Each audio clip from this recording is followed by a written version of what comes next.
6e jour de guerre en Ukraine et la Russie qui poursuit ses bombardements. Ici, c'est la tour de télévision à Kiev qui a été prise pour cible ce mardi après-midi. Une frappe aérienne qui a coûté la vie à plusieurs personnes. Les bombardements continuent sur Kharkiv, 2e ville du pays, près de la frontière avec la Russie.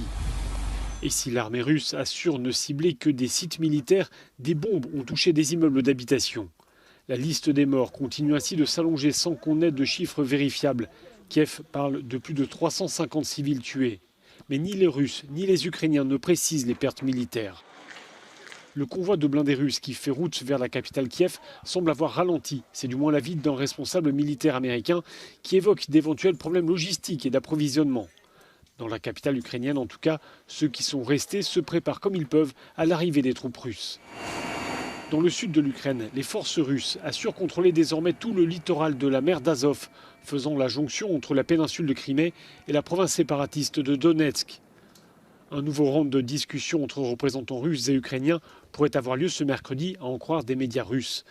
Des discussions qui pourraient avoir lieu cette fois à la frontière entre la Pologne et le Bélarus. Les premières discussions ce lundi ont été infructueuses.